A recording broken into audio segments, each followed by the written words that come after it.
I'm going to show you a cryptographic technique that's at the heart of many modern ciphers.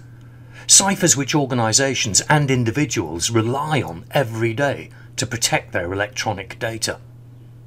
The technique I'm going to show you is called the XOR operation. XOR stands for exclusive OR, and it's a way of manipulating binary digits. You might have already come across XOR if you know something about logic gates. If you've never heard of it, don't worry, it's actually pretty simple. Let's suppose we want to encrypt the letter Z. Before we do any encryption, this needs to be converted into a number. Now, it just so happens that your computer already represents each key on your keyboard with a number.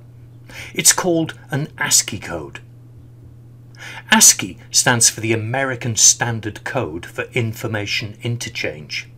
Whenever you press a key on the keyboard, it's a numeric ASCII code that's sent to the processor, because computers can only really deal with numbers. In fact, a computer can only really deal with numbers in binary. An ASCII code is therefore a combination of 8 ones and zeros. You can look up the ASCII code for the letter Z on the web. Just search for ASCII table. Alternatively, if you have a spreadsheet, you can use this instead.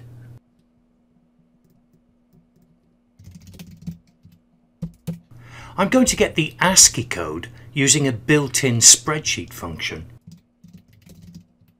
It's the code function. All I need to do is tell it which cell the letter is in. Now I'm going to use a spreadsheet function to convert the ASCII code into 8-bit binary.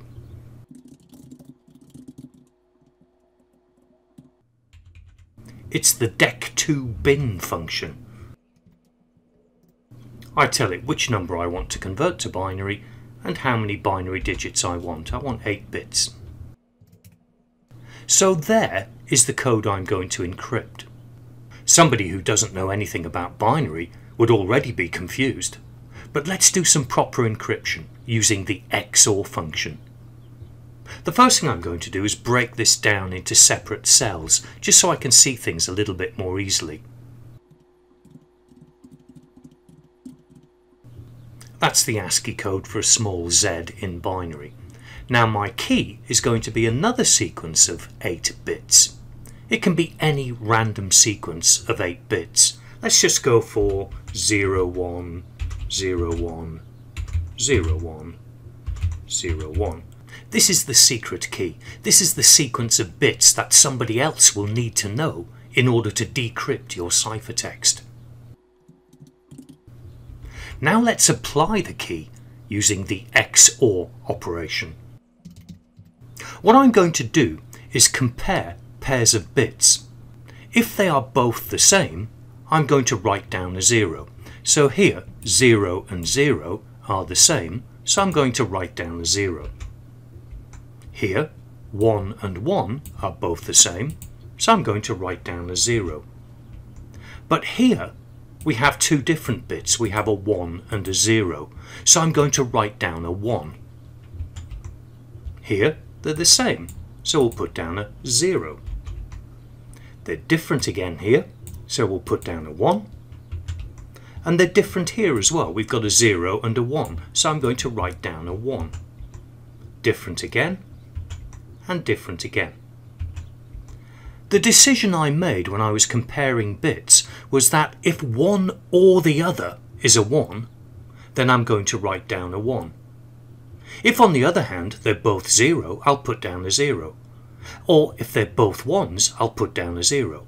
Only if exclusively one or the other is a 1, I'm going to write down a 1. That's why it's called the exclusive OR function. So that is my ciphertext. So that is the encrypted letter Z. That is my secret message. Of course, I could encrypt lots of different letters in the same way, using the same key.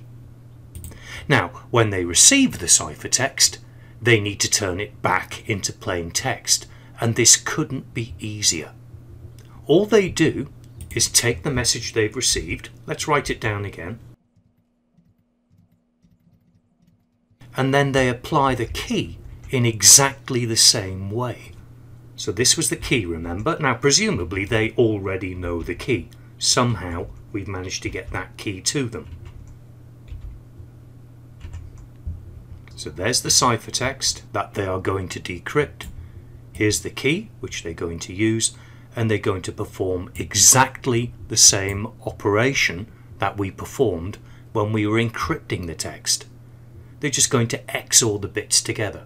So 0 and 0 gives us a 0. 0 and 1 gives us a 1. 1 and 0 gives us a 1. 0 and 1 is 1. And there's a 1 here. We've got a pair of 1s this time, so we write down a 0. Here the bits are different, so we write down a 1. And here the bits are the same, so we write down a 0. And look at that. We've got our original plain text back again. The beauty of this is that we're using exactly the same method to decrypt the data as we did to encrypt it. Now that can be important because it means we only need to write one program if we're doing this using a computer program. It keeps the processing simple, and that means encryption and decryption can be very fast, which is important. It's one thing that your data is secure, it's another that you can actually encrypt it and decrypt it quickly. Let's finish off by turning this back into something we recognise. First of all, I'm going to write all of these binary digits next to each other again. Then I'm going to turn this binary Ascii code into a decimal Ascii code. I can do this using the bin2dec function. And then finally I can turn this back into an alphabetic character using the char function. There we are, we've gone full circle.